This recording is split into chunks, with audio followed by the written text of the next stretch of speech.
the background of this is still major conversations about repairing the damage that was done to Black people as a result of the transatlantic slave trade. Correct.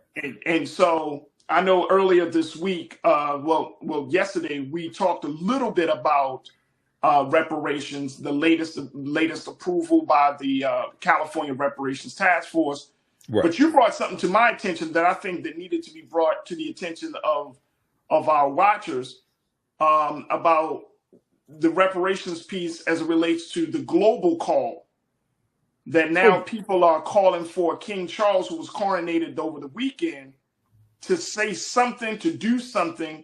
You have 12 countries that lined up to say that King Charles needs to do something about reparations. To give us some details on this, because I think this is adding to the ongoing atmosphere that justice needs to be served.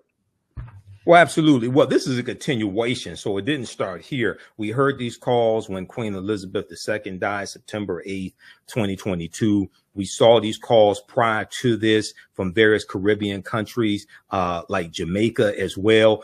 We can go back to 2015 when, I think it was 2015, when then Prime Minister of England, David Cameron, was planning a trip to Jamaica, and the Jamaicans were demanding an official apology for slavery, because Jamaica is a former colony of Great Britain, and they were demanding reparations as well.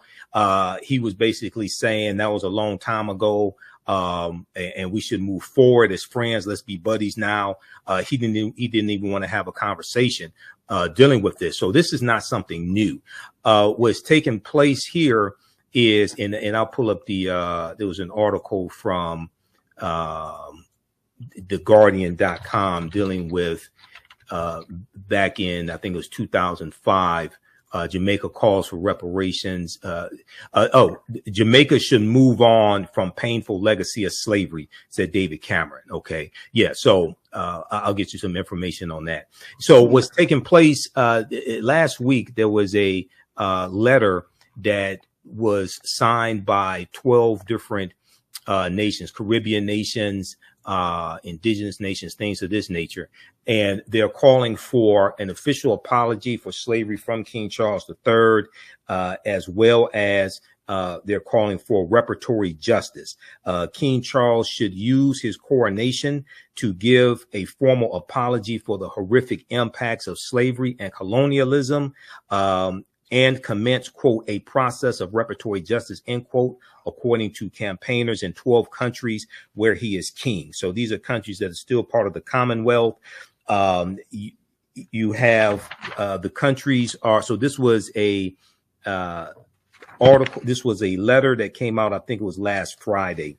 And you have Antigua, Barbuda, New Zealand, Australia, the Bahamas, Belize, Canada, Grenada, Jamaica, Papua New Guinea, St. Kitts and Nevis, St. Lucia, and St.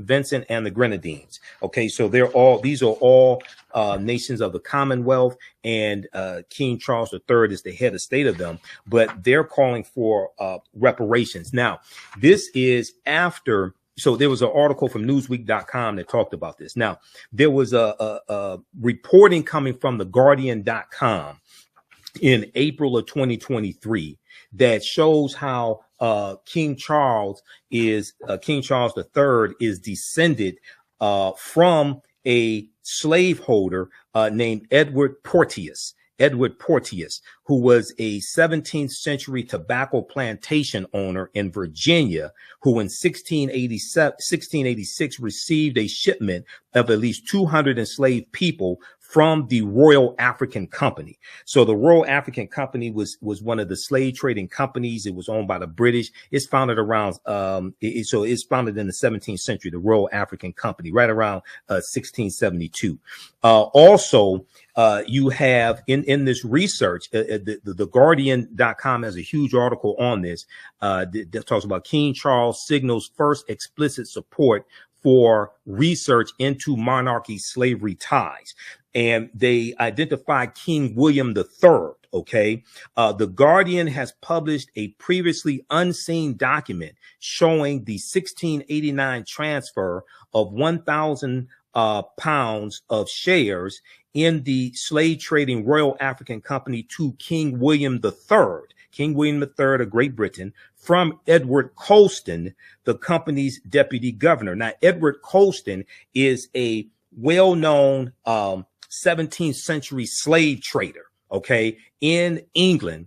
And during the George Floyd worldwide protest, they pushed a statue of Edward Colston into the river, the protesters there in England. Okay, so all this is coming out. So King Charles III says he welcomes research, and he's trying to learn more about this history, things like this. Now, first of all, you're in your 70s. Okay, you mean you already don't know this history?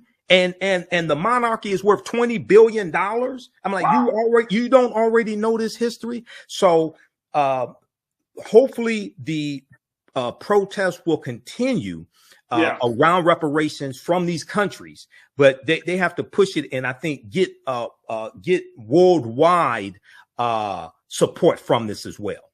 Absolutely. Folks, we got to take another quick pause. When we come forward, more conversation about reparations and more. So stay with us. You're tuned into The Culture here on the Black Star Network. All right, folks, welcome back to the show. We've been checking in with my brother Michael Imhotep, who is a scholar and researcher, host of the African History Network podcast show.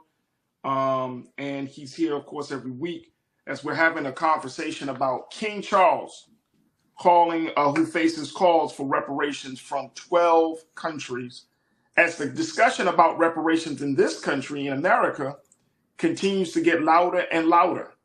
And so we're seeing that there is a growing chorus of voices that is looking for some form of repair, some form of redemption, some form of justice that was done against African people who were enslaved. Now, my question to you, Brother Michael, and I want to go back, and of course I want to get some thoughts from the crew about this, is that what do you think is the end game of this, brother?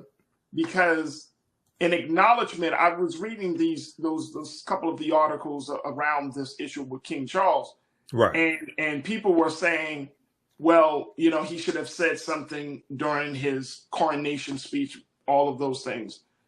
But what's the end game here? Because what we see in America is a host of things, from policy change, at least in the California Reparations Task Force, and there's actually folks like Boston Reparations Task Force that has been working as well. But what should the end game? So the end game be an apology? The end game, is this another push for more compensation and kind of going through this process? Absolutely. Okay. They say all they wanted was an apology. No, not at all. They want reparatory justice. They want a repairing of the damage that was inflicted upon these various nations that have their populations decimated, that have their labor exploited, mineral wealth exploited, plantations set up like in Jamaica, sugarcane plantations, things of this nature that generated untold wealth for Great Britain. But Jamaica was first conquered in 1494 by Christopher Columbus. When you go study this, and I teach about this in my classes because we deal with this period of history, these nations have never recovered from what Columbus did to them over 500 years ago. And then these various European nations are fighting over the new land that they're conquering. So when you look at you look at the island of Hispaniola, which Columbus conquers in 1492 and calls it La Isla Española, the Spanish island, and it's anglicized to Hispaniola. Well, you have the Dominican Republic there, and then the western third of that island is Haiti, which was the Spanish colony of Santo Domingo, and the French take it over from the Spanish in 1697 and call it Saint Dominique. And in 1791, these Africans engaged in a revolution against their French oppressors. And this is the Haitian Revolution. Okay. Well, that land was first conquered by Columbus. Panama, Honduras, Puerto Rico, the Bahamas, Jamaica, all of that. So that's conquered by Spain. We know Spain conquered Mexico. So when you understand, and then 1846, 1848, what war did you have that the U.S. was engaged in? The Mexican-American War, where the U.S. goes to war with Mexico. So when you understand this chronology of history, it brings you to right to where we are today and helps us better understand politics, because all this deals with politics, which is the legal distribution of scarce wealth upon resources. Now, when it comes to King Charles III, it's important to understand that the monarchy does not engage in politics. The monarchy, as you see, they have a parliament. Okay, based upon their constitution, they have a parliament that deals with politics, that deals with passing laws, things like that. Queen Elizabeth II had weekly meetings with members of parliament. I don't know what they discussed, but they don't comment on things like that. Now, so how he can engage in this, he's not going to offer an official apology. Something like that will have to come from Parliament, most likely. He has made statements in the past, like when Barbados declared that they were forming a republic and breaking away from the Commonwealth of Great Britain. He was there for that ceremony. When he was Prince Charles, he was there for that ceremony, and he talked about the atrocities of the slave trade and things of that nature. Okay, so I'm not even sure he has the authority to apologize for something like that on behalf of Great Britain. But because when Queen Elizabeth died, her net worth was $500 million, she probably could have donated some money. She probably could have cut a check from her own personal net worth. He probably could do the same thing. I don't think he will, though. But this is about repairing the damage of a legacy of slavery and the atrocities that were inflicted and the maldistribution of wealth upon resources. Absolutely. I couldn't agree with you more. All right, let me go to the crew because folks are checking in on this. Janelle, my sister, you said many heirs are still getting interest and dividends from the payments they got when they lost their slaves. This is why they don't like reparations discussions, because slaveholders have been paid already. So if she's talking about Great Britain, they just finished in the last 2 or 3 years. They just finished making the payments when Great Britain abolished slavery in 1833. They took out a loan for about 19 million pounds, and they paid 46,000 British slave owners to release 800,000 African slaves. So British slave owners were paid in Great Britain and in their territories. They were paid reparations. Here in the U.S., that only the reparations that were paid to slave owners was only applied to slave owners in Washington, D.C. That was the Compensated Emancipation Act of April 16th, 1862, which was sponsored by an abolitionist named Senator Henry L. Wilson. Senator Henry Wilson.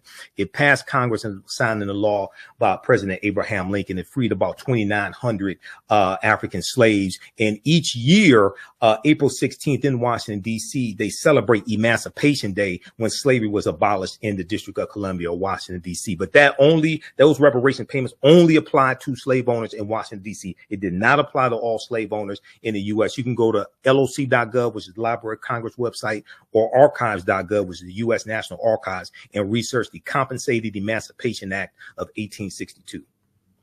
So here's the thing, Brother Michael, when we're seeing this reparations discussion happen, especially like here in the state of California, and potentially it could roll out into other states, right? Mm-hmm. The attitude is still not there. There's still a lot of, and I'm saying from Black folks in the community, there's still a lot of mixed messages. There's still a lot of Black folks who not gonna say a lot, but I think there's still some Black folks who don't see the importance and value of even going through this process of calling for the repair and damage of Black people, for Black people. What do we say? Do we need to be all on the same page about this idea to make this happen? Or is this something else, or we don't? And just a few of us who believe that reparations is the best and the right thing to do, we just move out on our own. Well, it's not even belief, it's dealing with facts and evidence. The problem is that we don't understand our history, and our history has been taken away from us. And if we, I encourage everybody to read start with the 28-page executive summary from the California Reparations Task Force. Just Google California Reparations Task Force 500-page report. Start with the 28-page summary that outlines 12 harms that happened to African Americans in this country, but also in the state of California. So the problem is we don't understand the history of what happened to us, especially after chattel slavery ended, when Georgia ratified the 13th Amendment, December 6, 1865. Don't understand the maldistribution of land. The U.S. gave away 270 million acres of land for 124 years. It's called the Homestead Act of 1862. They gave away land from 1862 to 1976. African Americans were largely locked out of that massive land giveaway. And you got hundreds of thousands of white families that still hold land today from that. So when people say this was such a long time ago, no, we can look at the effects that are very recent. When you look at Ahmaud Arbery, and who was killed in Georgia, and the three white supremacists who killed Ahmaud Arbery, they concocted a citizen's arrest alibi. Well, they did have a citizen's arrest law there in Georgia. That citizen's arrest law dates back to 1863, when Georgia was part of the Confederacy, and it targeted runaway slaves running away from Georgia plantations. That's the origin of the citizen's arrest law that existed in Georgia that they got rid of after Ahmaud Arbery died. So we're dealing with the lasting effects of not just slavery, but what happens after slavery and the Civil War, Reconstruction, etc. So when you understand history, you understand how all this still impacts us today. Absolutely. Absolutely. Brother Michael, we won't have to stop it there just for the sake of time. But brother, this right here, the conversation about reparations, the conversation about Jordan Neely, man, yes, this just goes to show us, bro, that we still got a lot of work to do. And, absolutely. And the work is not among, trying to convince people. I'm talking about the work of getting us into a place where we see the connectedness to understand that unity is the key, that we can't move with just one person. We have to move as a single group of people. And there's still a lot of work that needs to be done. I know this is a battle for the African mind. This is a battle for the African mind. Dr. Jacob Carruthers, who's an ancestor, now one of our great scholar warriors, he said it doesn't matter how many white people we convince. He said this is a battle for the African mind. So this is what we have to understand. Your thoughts create feelings. Your feelings create actions and behaviors. Your actions and behaviors create results. So as Bantu Stephen Biko, one of our great South African freedom fighters who was portrayed by Denzel Washington in the 1987 movie Cry Freedom, said, the most potent weapon in the hands of the oppressor is the mind of the oppressed. We must take our minds back. There it is. Brother Michael Imhotep, host of the African History Network podcast show. You can find all of the great work he's doing at the African History Network.com. Yep. And Brother Michael, I truly appreciate you, brother, for coming on and being a part of it. And check us out there, because we have my online classes Saturdays and Sundays, 2 p.m. to 4 p.m. Eastern Standard Time, online history classes. So you can register for them there. We do the sessions live. All the sessions are archived and recorded. Saturdays, Ancient Kemet, the Moors, and the Ma'afa. Egypt, one of the original names for Kemet. Ancient Kemet, the Moors, and the Ma'afa, understanding the transatlantic slave trade. And then Sundays, Black resistance movements from the Haitian Revolution, U.S. Civil War, Civil Rights Movement, and Black Power movement, 1800 to 1968. So we get deep into this history, and the information is PG-13 as well. It's very visual. There's about 180 articles we reference between the two classes, over 250 slides, video clips, etc. I'm a historian, put together the curriculum for both of these classes, theafricanhistorynetwork.com. There it is. Thank you, Brother Michael. Truly appreciate you, brother. All right, Brother Farajii. Absolutely. Welcome to the African History Network show right here on 910 AM Superstation WFDF.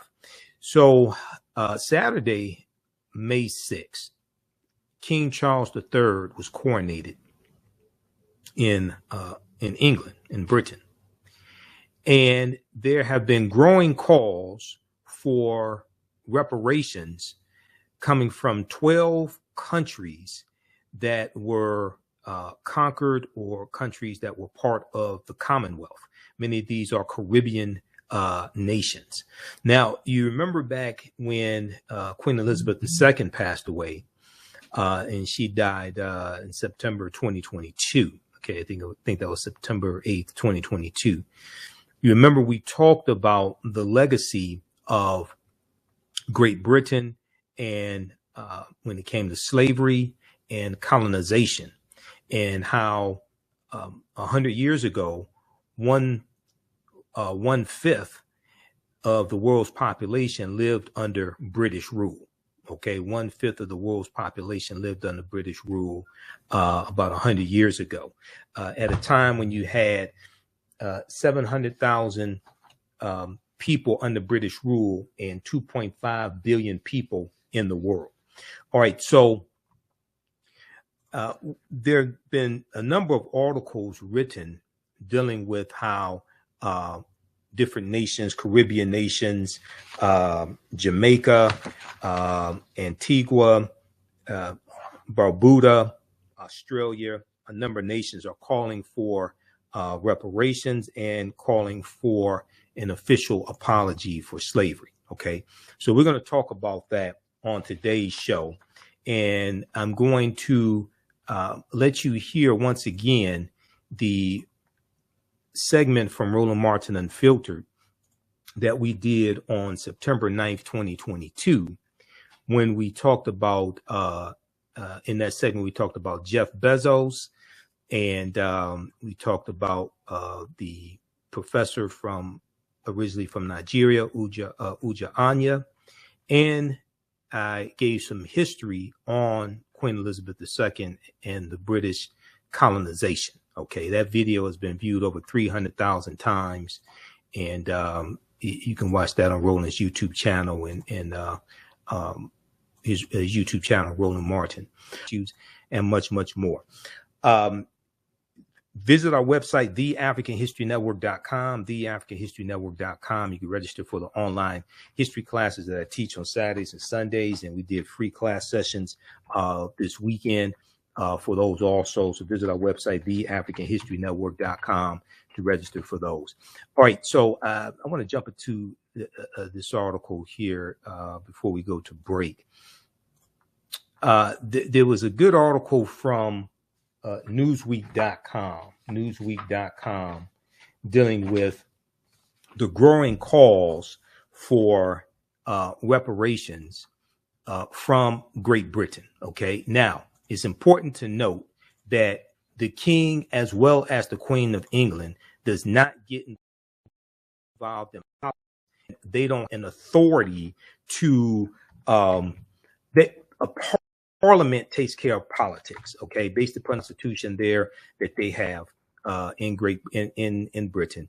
The King does not get involved, as well as the Queen does not get involved in political issues. They don't get involved in passing legislation. They can't pass legislation or things of this nature. All right.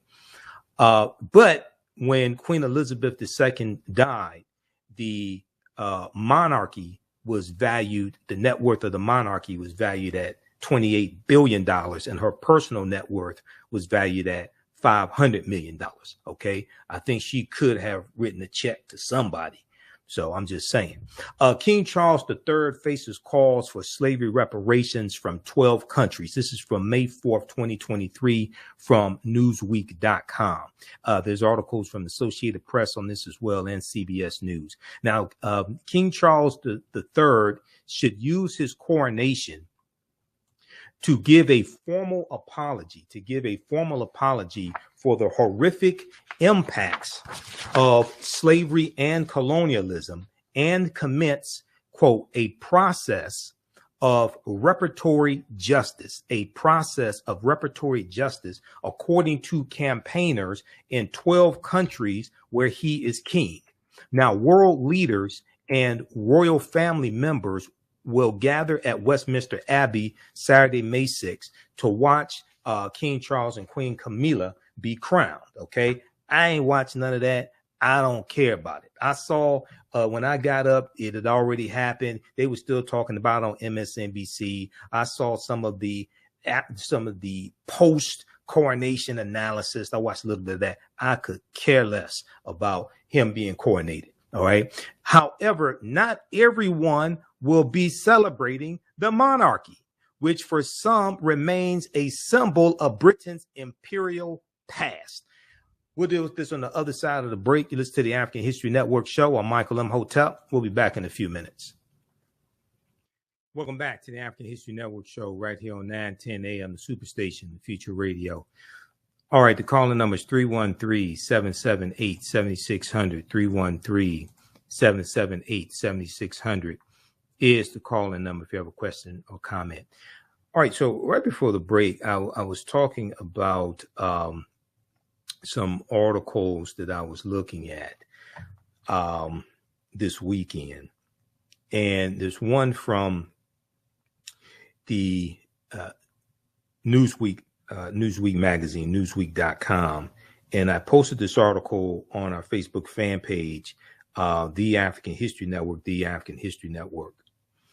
And it deals with how you have 12 countries that are under the rulership of Britain, where King Charles is head of state of these. They're part of the Commonwealth. And they have put forth a letter demanding reparations from Britain, as well as demanding a formal apology for slavery. The name of this article, if we go back to this here, the name of this article is King Charles III.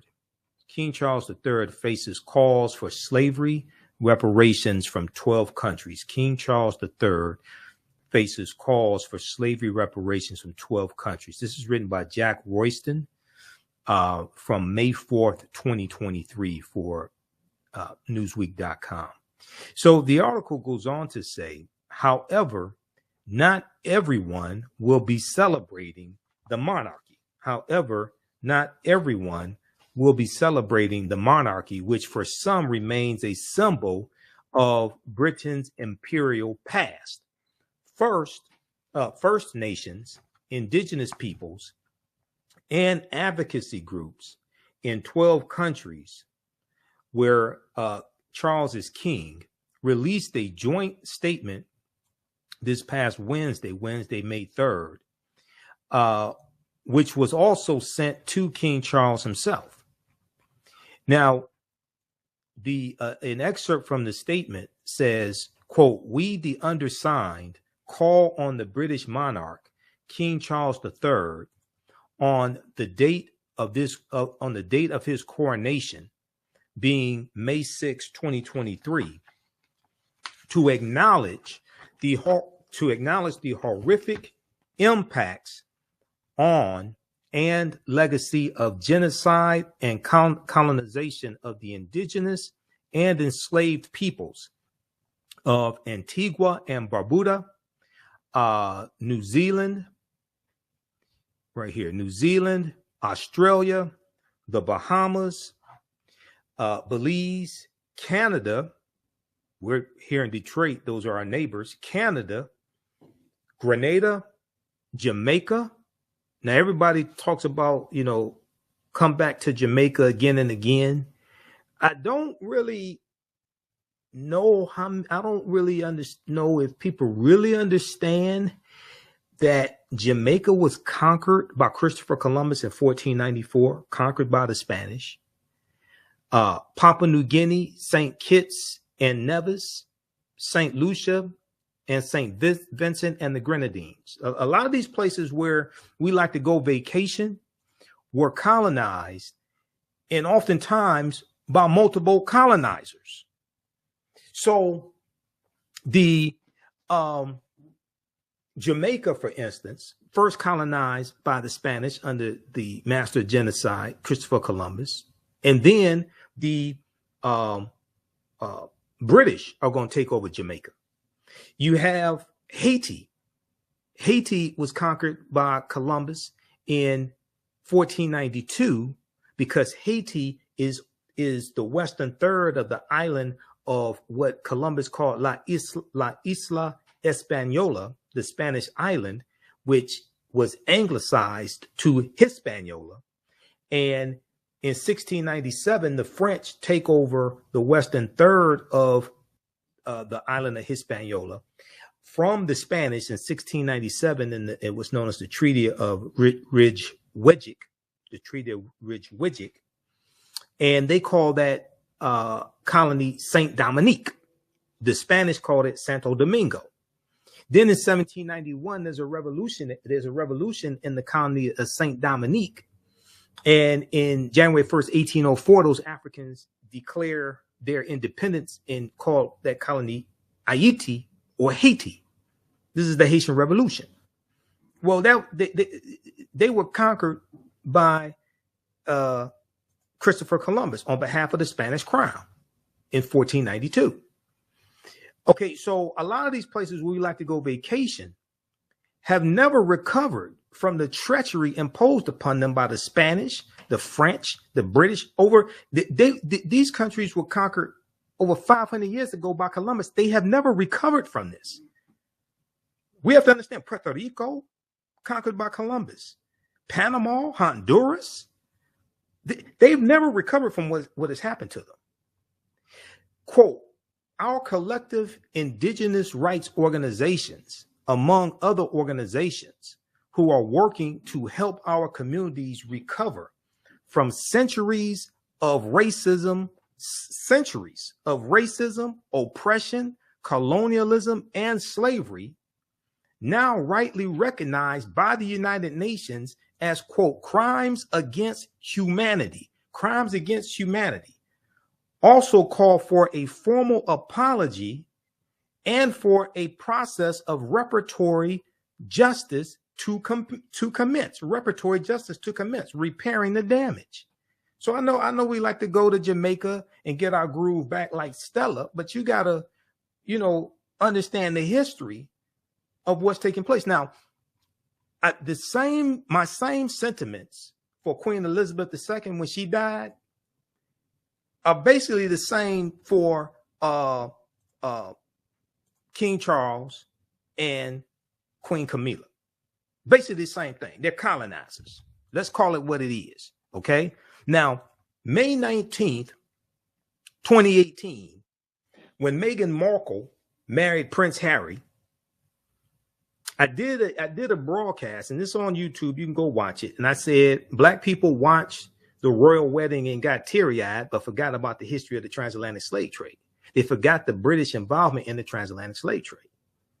So the opulence in all the pomp and circumstance that you saw displayed on Saturday, a lot of that was because of the exploitation of African people and the murder of African people being worked to death.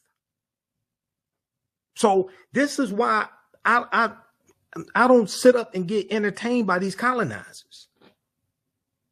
Now, it is true that King Charles mentioned previously, I don't know about on Saturday, but previously it is true. He mentioned the atrocities of the slave trade and things like this. It is true that he does support researching the British involvement and the monarchy's involvement in the slave trade. Okay.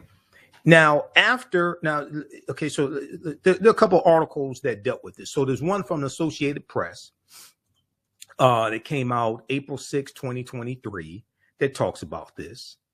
Okay. Now we have to understand, Britain was involved in slavery for 272 years.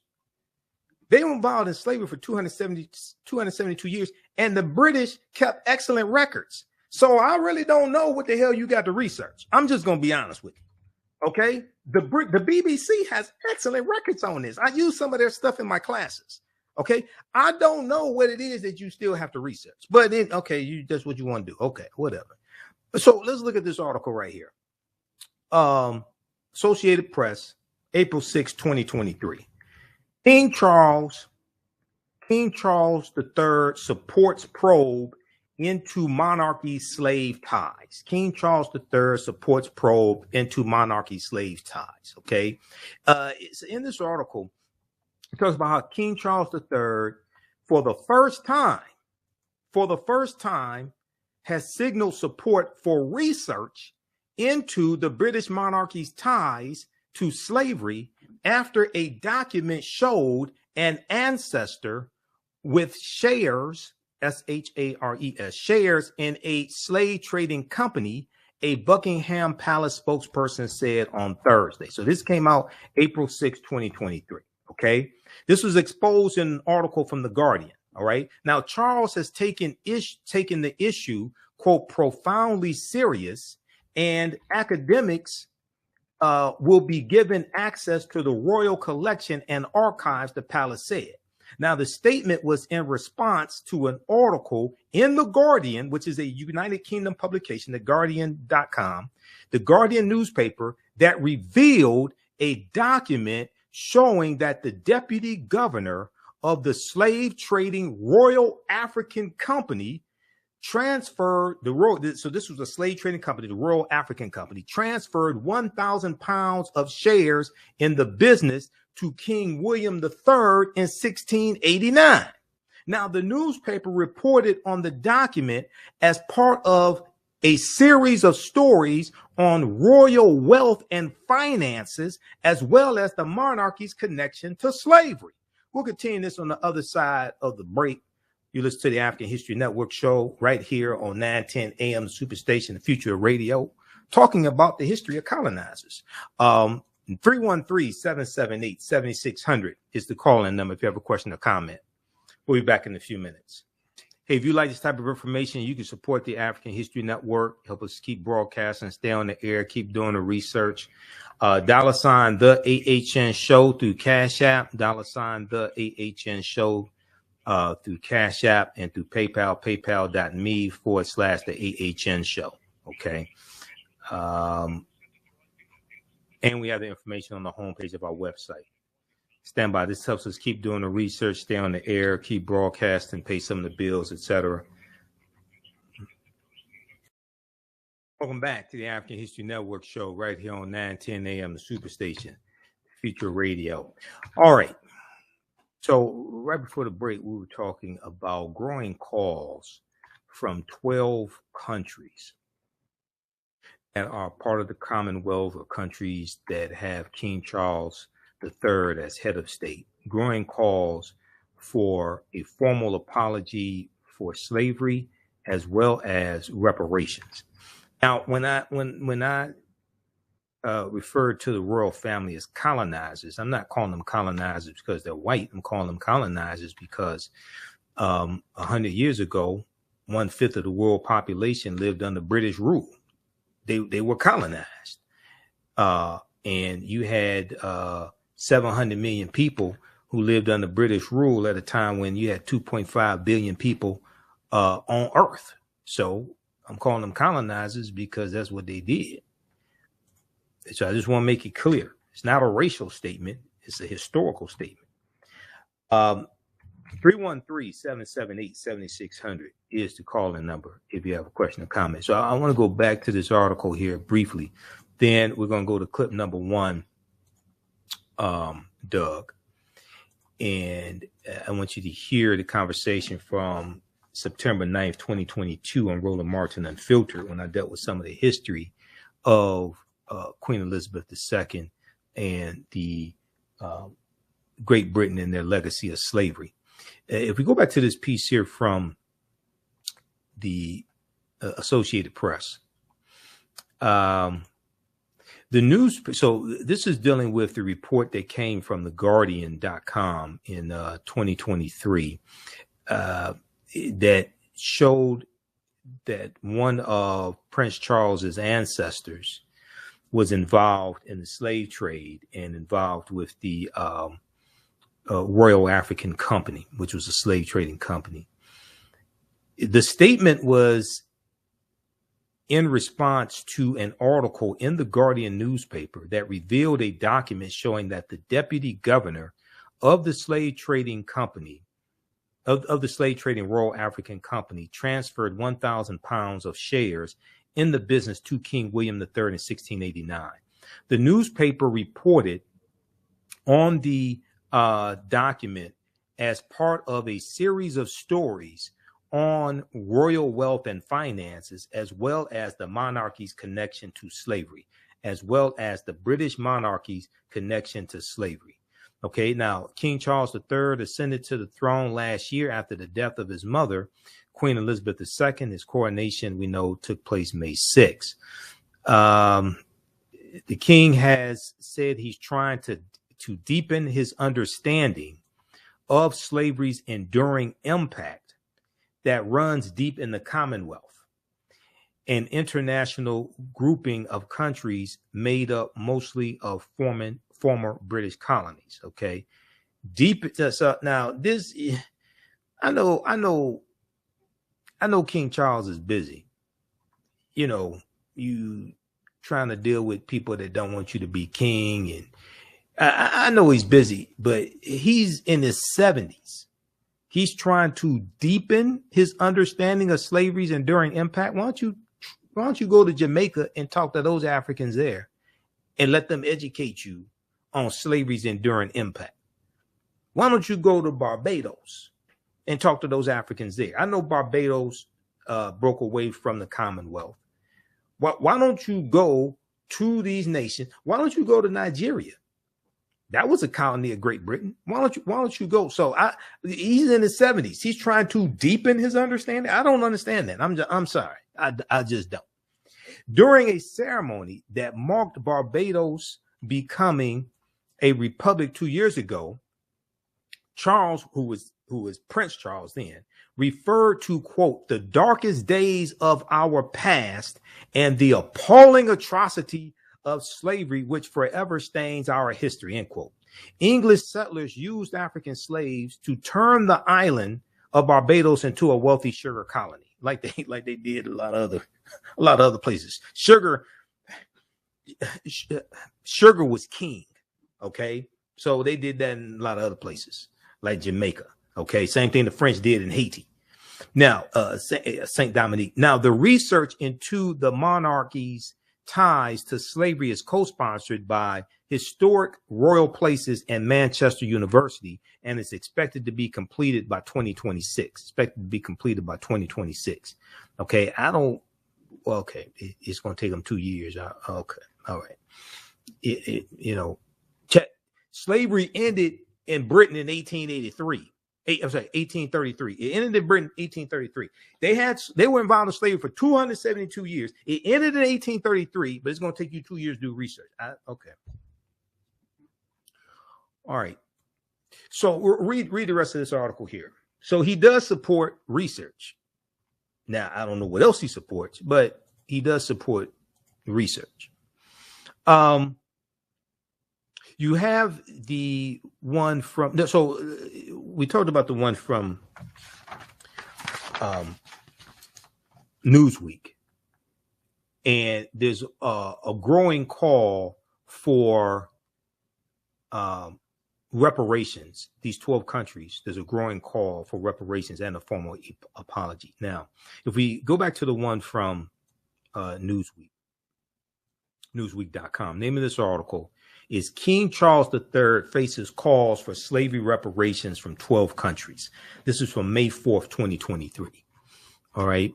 If we go back here, and this is on page, I think this is page 3 where I want to go.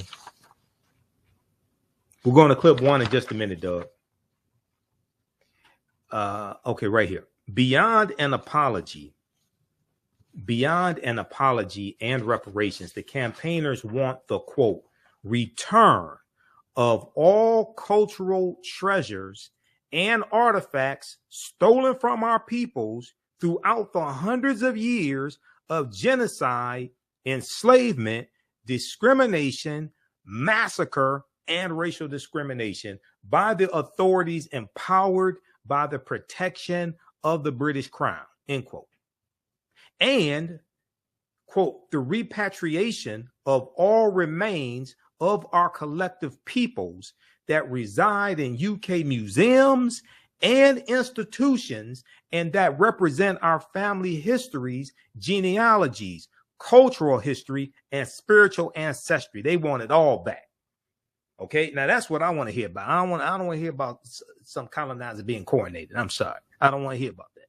I want this is what they want: the artwork back. They want everything that was stolen from them back, all the physical artifacts that are in British museums, and they charge admission to see what they stole. They want all that. These Caribbean nations and indigenous nations, they want all of that back. Okay, they want to repair the damage, and they want a formal apology, but not just an apology, not just saying I'm sorry, let's be friends. They want you to acknowledge what you did. Okay, not King Charles himself, but the British monarchy and Great Britain. They want an acknowledgement of what happened.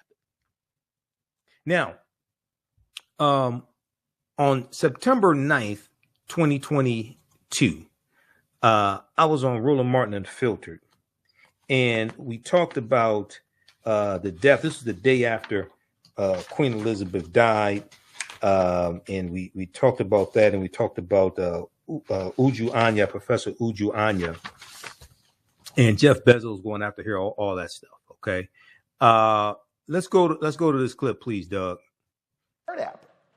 Now, the Professor Uju Anya, she didn't back down. Now, Twitter did delete that particular tweet from her, saying that it violated their standards.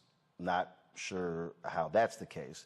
But when you begin to look at her Twitter feed, boom, she said, if anyone expects me to express anything but disdain for the monarch who supervised a government that sponsored the genocide that massacred and displaced half my family and the consequences of which those alive today are still trying to overcome, you can keep wishing upon a star. Okay, pause it right there. We'll continue this on the other side of the break. Listen to the African History Network show right here on 910 AM Superstation. 313-778-7600 is the call-in number. We'll be back in a few minutes. All right, so we have who we have here. We've got Lila Starr. We have Sonia.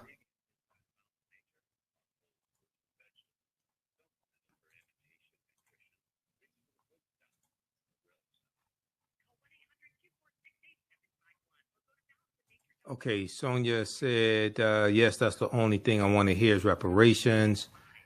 We've got Kenya Russell. It's what you need. I'm your host, Brother Michael Imhotep. On the African History Network show, we focus on educating, empowering, and inspiring people of African descent throughout the diaspora and around the world. A lot of people don't know what the hell they're talking about. They may have their areas of expertise, but some people need to learn how to stay in their own lane. If you don't know, just say you don't know. We have a lot to talk about, so we're going to jump right into this. Catch it all right here on 910 AM Superstation. Welcome back to the African History Network show right here on 910 AM Superstation WFDF. Be sure to visit our website, theafricanhistorynetwork.com, theafricanhistorynetwork.com, and check out we did 2 free class sessions this weekend of my 12-week online course, Ancient Kemet, the Moors, and the Ma'afa, Understanding the Transatlantic Slave Trade, what they didn't teach you in school. Okay, so we deal with thousands of years of history and what leads up to the transatlantic slave trade taking place. When you scroll down the website, it has information about our radio show right here on 910 AM WFDF, our PayPal and Cash App information. We have the 12-week online course here. So you can click right here, register now, free class session. And then you can also register for the full 12-week online course. This time around, we're going to do 13 or 14 weeks of the class. It's on sale $60, regularly $130. And then our second class, the one I teach on Sundays, the one I did today, Black resistance movements from the Haitian Revolution, U.S. Civil War, Civil Rights Movement, and Black Power Movement, 1800 to 1968. We did a free class session today as well. This course is discounted to $40, regularly $130. Even after the course is over with, you can go back and watch the entire class. Okay, we have a bundle pack for $80, but 2 years from now, a year from now, 2 years from now, you can still watch the entire course. So your access does not expire. All right, I want to go back to the story here dealing with King Charles III and the British monarchy. And I want to go back to this clip from September 9th, 2022, when I was on Roland Martin Unfiltered, okay? And we dealt with the passing of Queen Elizabeth. She died the day before. Before we go back to that clip, just quickly, I want to show you this from Wikipedia. And this is a map from Wikipedia. This is a map of the list of countries that gained independence from the United Kingdom, okay? A list of countries that gained independence from the United Kingdom. It's one thing to just look at a piece of paper and see the names of these nations, okay? It's something like 120 nations going back to probably 1931 that gained independence, starting with Canada. Well, United States, 1776, we know that. But Canada, 1931. But when you look at the map of the world and you see all these nations that were under the control of Great Britain, then all of this starts to really sink in, okay? And then you look at Africa, they got so many colonies in Africa largely because of the Berlin Conference of 1884 and 1885.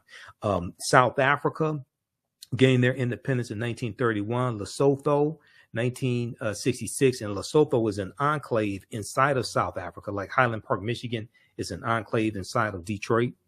Botswana, Swaziland, Zimbabwe, Malawi, Tanzania, Zambia, Nigeria, Ghana, Sierra Leone, Uganda, Egypt in 1922, Sudan, Gambia. Then we look at Israel, Qatar, Bahrain, Kuwait, Iraq, Jordan, Pakistan, India, Papua New Guinea, Malaysia. Okay, you look at all that. Australia, 1942, New Zealand, 1947. Then we look at Guyana, St. Vincent and the Grenadines, Trinidad and Tobago, Barbados, Grenada, Dominica, the Bahamas, Jamaica, Belize, Antigua and Barbuda, St. Kitts and Nevis, St. Lucia, Canada, okay, Ireland, Malta. So when you look at a map of the world and you look at all this, you say, I'll be damn. Okay. No wonder all these people are upset. Kenya, I forgot Kenya. Kenya, 1963. Can't forget Kenya. Facing Mount Kenya, Jomo Kenyatta. Kenya. All right. So, yeah. So you can say you interested in learning more and you're in your 70s. Are you interested in learning more about the history? Come on, man. Okay. Let's go back to this clip here. We're going to start at the 5-minute mark. Dub. Yeah, I don't think she's going to be backing down from any of that.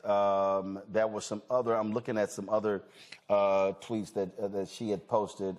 Again, she had, all kind of different tweets. She did respond to Jeff Bezos. She said, everyone you and your merciless greed have harmed in this world. Remember you as fondly as I remember my colonizers. Wow. Again, her tweets have spurred a reaction. Carnegie Mellon did offer a response. This was what they posted. They said, we do not condone the offensive and objectionable messages posted by Yuju Anya today on her personal social media account. Free expression is core to the mission of higher education. However, the views she shared absolutely do not represent the values of the institution, nor the standards of discourse we seek to foster. So here's what's interesting. And this was a tweet here that Yuju retweeted. Reminder that Queen Elizabeth is not a remnant of colonial times. She was an active participant in colonialism.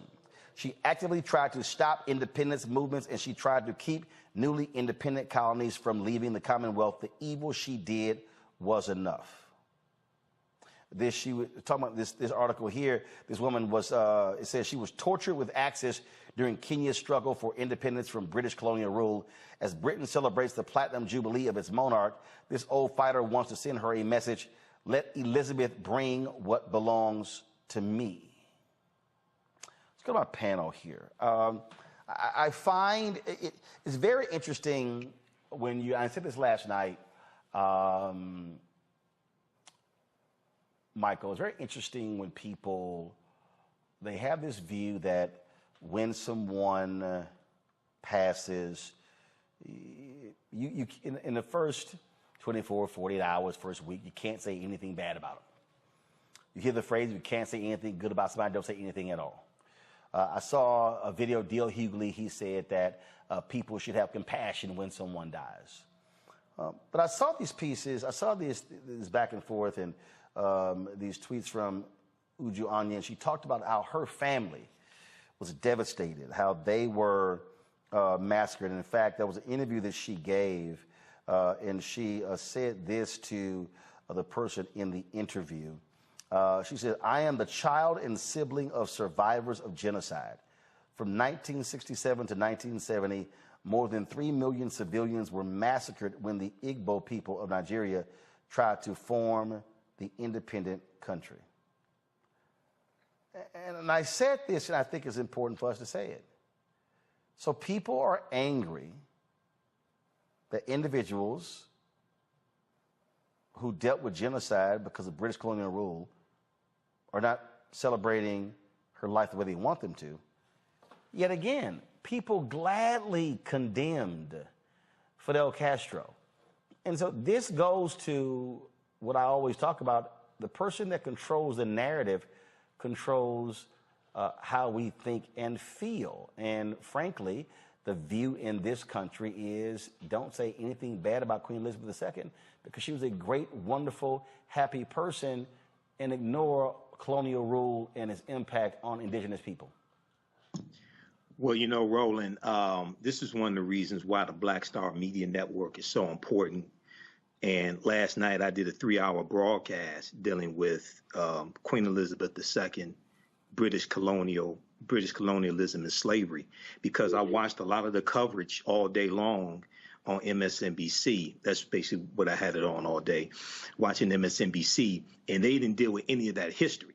Okay, the opulence, when they showed all the footage and going back decades, and they showed the gold carriage, drawn by 30 horses, and they show all the people in their regalia and things like this. They don't talk about the British colonialism that exploited people, tortured people, enslaved people to create the billions of dollars. So you see that opulence displayed, you know. So when now within the last maybe 3 hours, New York Times just published an article. In Africa, the Queen's death renews a debate about the legacy of the British Empire, and it deals with Kenya and the Mau Mau Rebellion. Okay, when you go, I did a lot of research yesterday on Queen Elizabeth, but also on Great Britain. When you look at how many African countries they got from the Berlin Conference of 1884, okay, and you look, they got the Gambia, Nigeria, where that sister's from, okay, they got Ghana, Sierra Leone, they got Kenya, Tanzania, Malawi, Zambia, Zimbabwe, South Africa, okay. When you go talk to those African people who have relatives who were killed by the British Empire, they have no love for her. They have no love for King Charles III.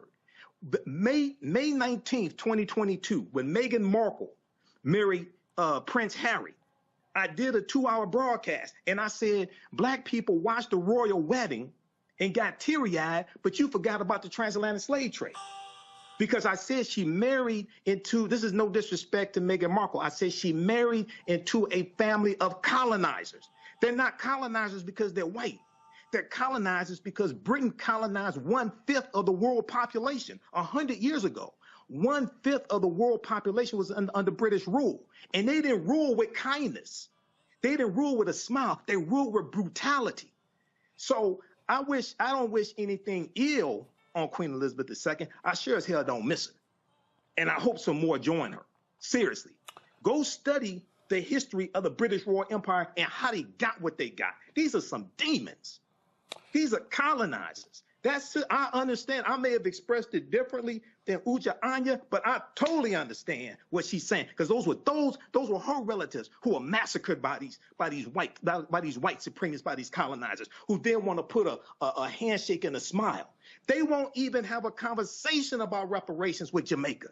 Jamaica's about to sue them for reparations. They won't even have a conversation about reparations. So I have no love lost for them. Here are some, Eton Thomas, former NBA player,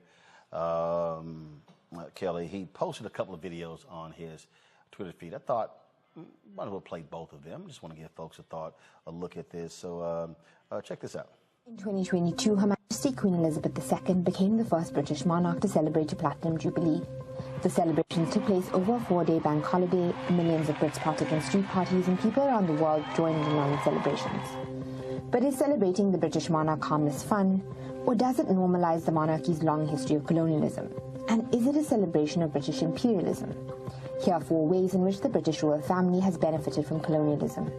They have historically benefited from the enslavement of human beings. In 1562, John Hawkins was the first Englishman to include African people in his cargo. He traded these people for ginger and sugar. On his next voyage in 1564, Queen Elizabeth I funded a vessel for his journey. The British East India Company was formed in 1600 to exploit trade with Southeast Asia. They did that by colonizing land and exploiting people through the transatlantic slave trade. The figure who signed the Royal Charter allowing this all to happen was also Elizabeth I.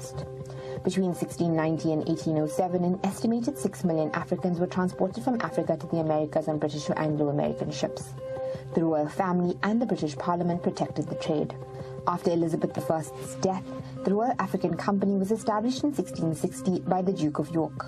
The company transported more than 187,000 slaves who were often branded DY for the Duke of York.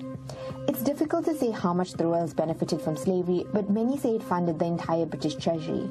And it's safe to say that much of the monarch's significance, power, and wealth stems from the enslavement of Africans.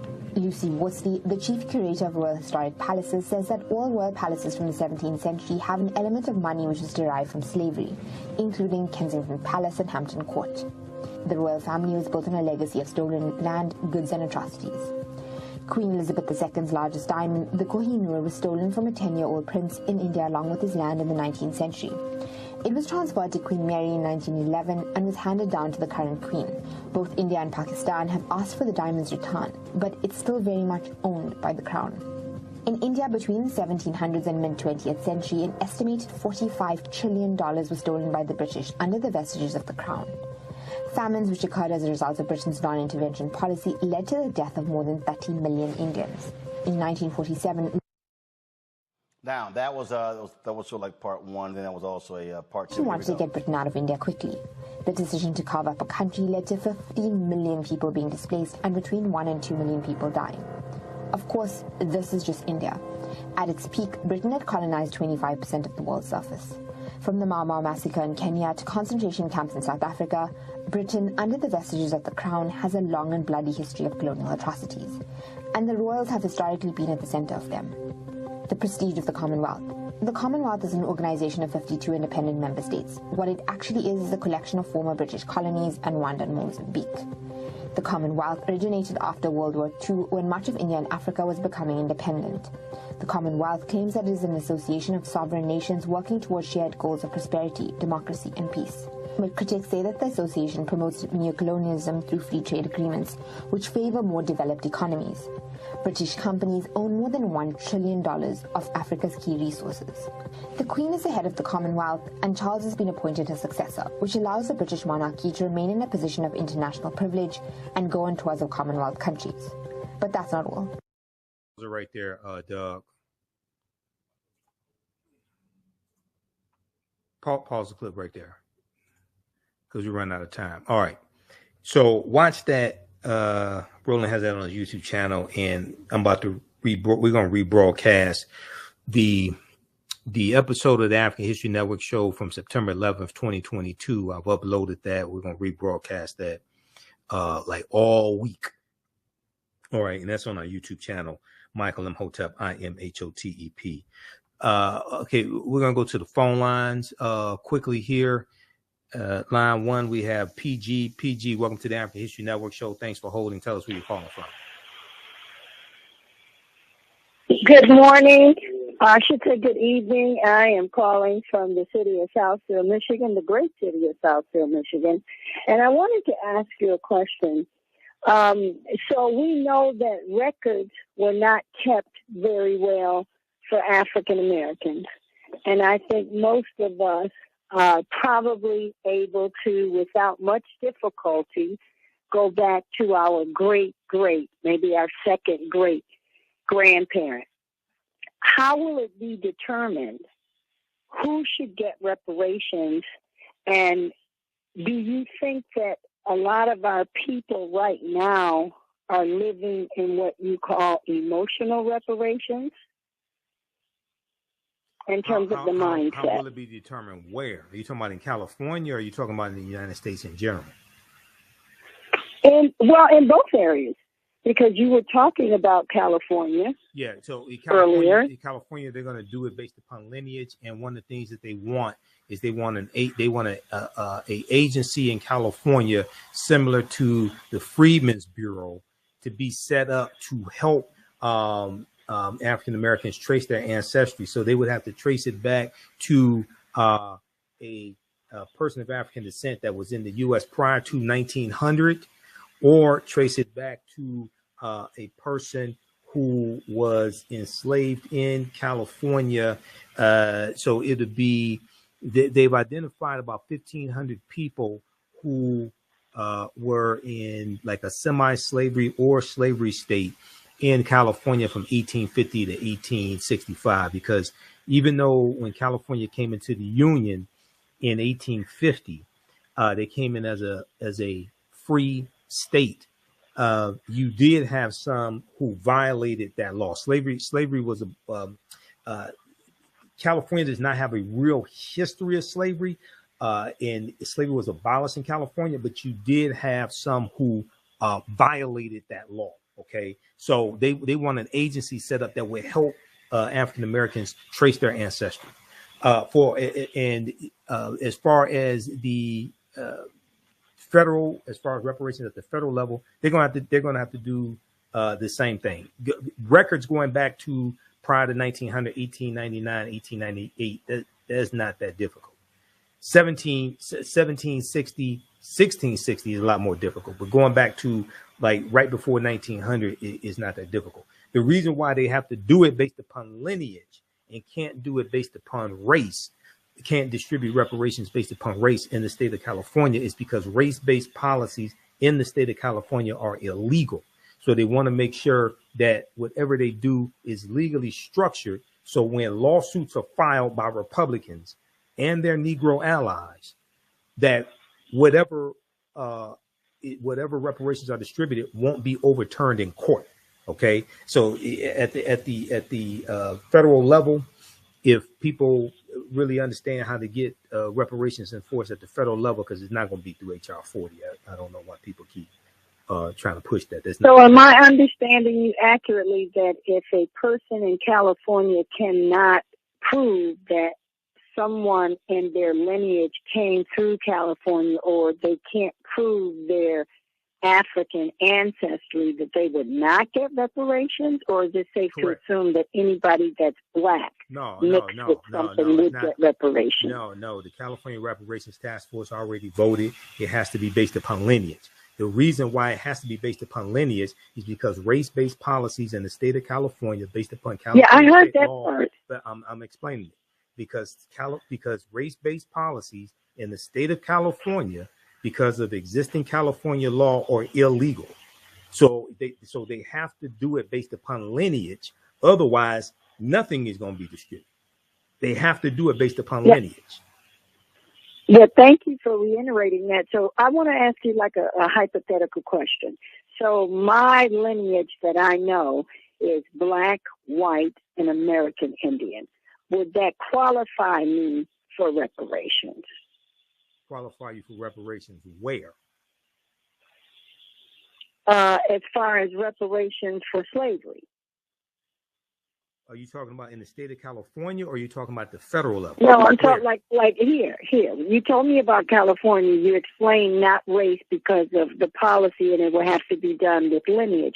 So if my lineage here in the state of Michigan, and if we ever get to the point where California is, I mean, realistically, not the Detroit little reparations committee that they talk about on the radio, but if they get to that point, the guidelines, with me being PG, that I know is black, white. PG, we run out of time. The guidelines in the state of Michigan have not been set yet, so we don't know.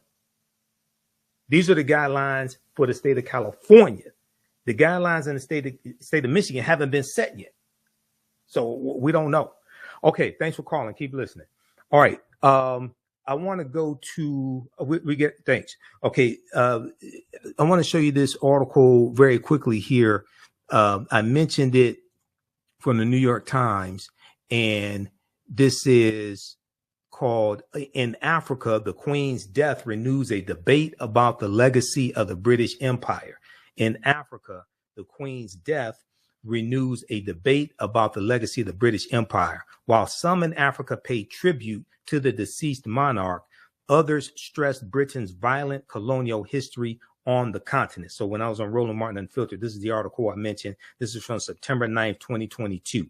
Okay. And it talks about, okay, so read this. I don't have time to get deep into it, but I want to give you that article, the name of that article, so you can read it. Also, there's a good one from National Public Radio, npr.org, National Public Radio. Name of this article is "Not Everyone Mourns the Queen." Not everyone mourns the Queen. For many, FOR, for many, she can't be separated from colonial rule. September 12, 2022. And in the article, it says, when she took the throne in 1952, Queen Elizabeth II, when she took the throne in 1952, more than a quarter of the world's population was under British imperial rule. That was more than 700 million people, including in parts of Africa, Asia, the Middle East, and the Pacific Islands. Okay. And okay, so read the rest of that article. All right, now we're gonna switch gears here, and we're coming up on the break.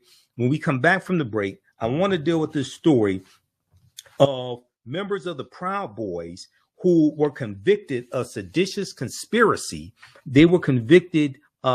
This was Thursday, May 4th, and we talked about this when I was on Farajii Muhammad show, The Culture. Okay, this is significant because Enrique Tarrio, who is a former chairman of the Proud Boys, he was convicted, and he wasn't there in Washington, D.C. on January 6th. Okay, listen to the African History Network show. I'm Michael Imhotep. We'll be back in a few minutes.